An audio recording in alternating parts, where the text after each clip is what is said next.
안녕하십니까. 하나님의 말씀이 나의 하루에 임재하는 시간 하나임입니다.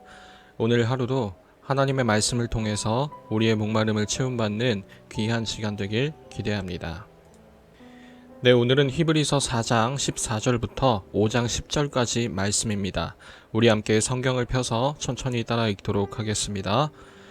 그러므로 우리에게 큰 대제사장이 계시니 승천하신 이 곧 하나님의 아들 예수시라. 우리가 믿는 도리를 굳게 잡을지어다. 우리에게 있는 대제사장은 우리의 연약함을 동정하지 못하실 이가 아니요 모든 일에 우리와 똑같이 시험을 받으시니로되 죄는 없으시니라.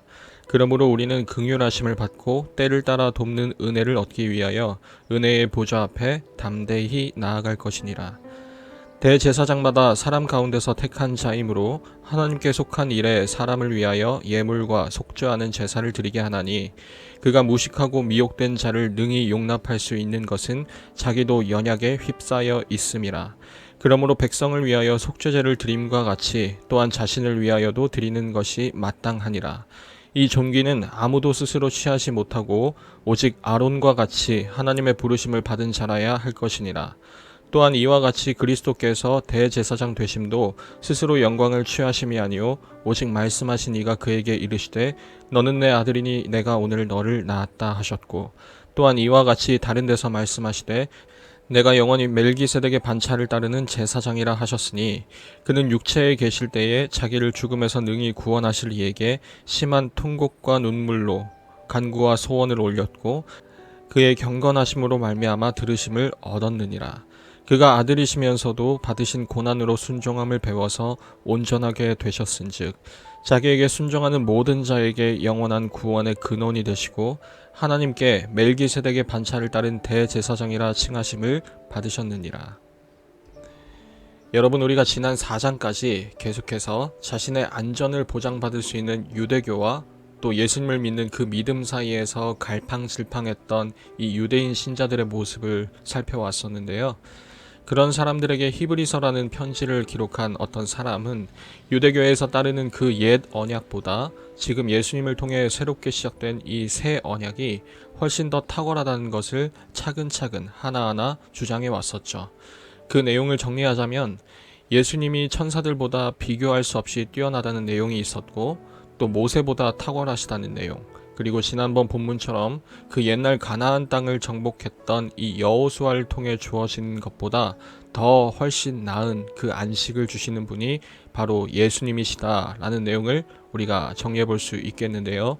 오늘 4장과 5장에 이어진 내용에는 또 어떤 식으로 이 히브리서 기자가 설명을 하는지 우리 함께 귀 기울여 볼 수 있었으면 좋겠습니다.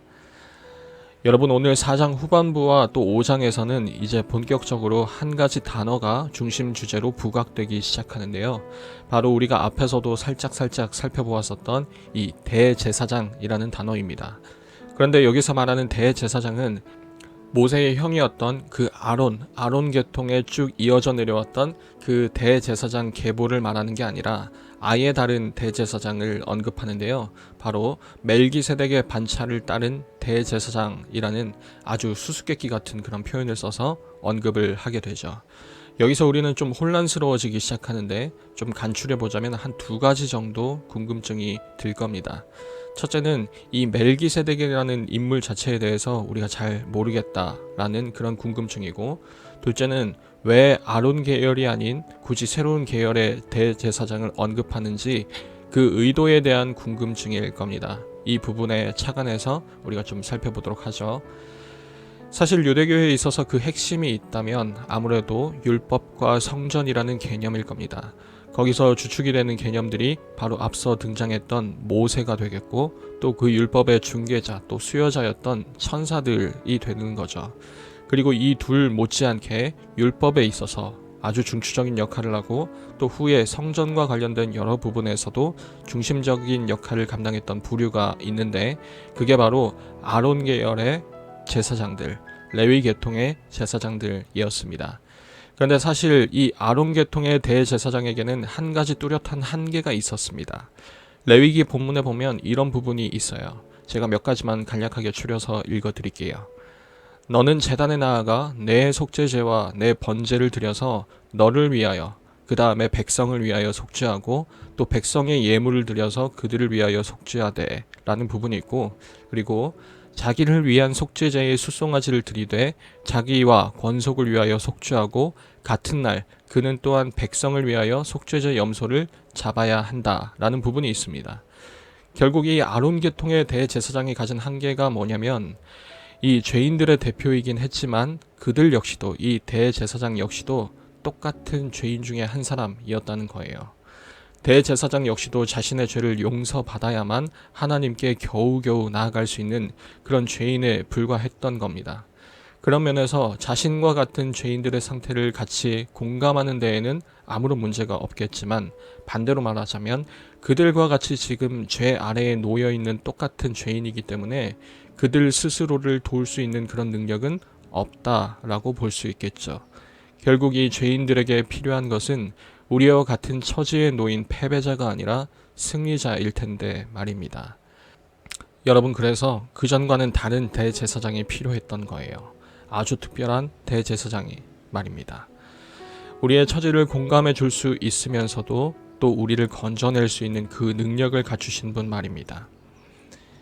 그래서 여러분, 그전과는 아주 다른 대제사장이 우리에게 필요한 거예요. 아주 특별하고 아주 독특한 대제사장 말입니다. 우리의 처지를 10분 공감해 줄 수 있으면서도 그와 동시에 우리를 또한 건져낼 수 있는 그 능력을 갖추신 분 말입니다. 그것을 오늘 5장에서는 멜기세덱의 반차를 따르는 대제사장이라고 표현하고 있는 거죠.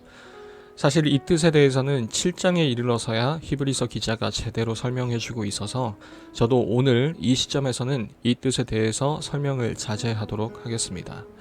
어찌됐건 간에 이 멜기세덱의 반차를 따른 대제사장은 그전에 우리가 알고 있던 대제사장들과는 무언가 다른 분일 거고, 그 특별한 대제사장에 대해서 오늘 히브리서는 이렇게 기록하고 있습니다. 우리에게 있는 그 대제사장은 우리의 연약함을 동정하지 못하실 이가 아니요 모든 일에 우리와 똑같이 시험을 받으시니로되 죄는 없으시니라. 스스로 우리와 똑같은 처지에 놓이시기를 기뻐하셨고 또 그 시험을 우리보다 더 훨씬 멀리 끝까지 치르셨으나 우리처럼 죄에 단 한 번도 패배하지 않으시고 승리해 내셨던 그분이 바로 예수 그리스도시라는 것을 히브리서는 기록하고 있는 겁니다. 사랑하는 우리 중고등부 여러분, 핍박과 고난 속에서 그동안 수차례 흔들렸던 이 유대인 신자들에게 가장 필요했던 것은 온전함, 안전함과 그 안전함 쪽으로 선택할 수 있는 그 근원, 그 근거와 원인입니다. 그런 그들에게 오늘 히브리서 5장은 이렇게 기록하고 있습니다.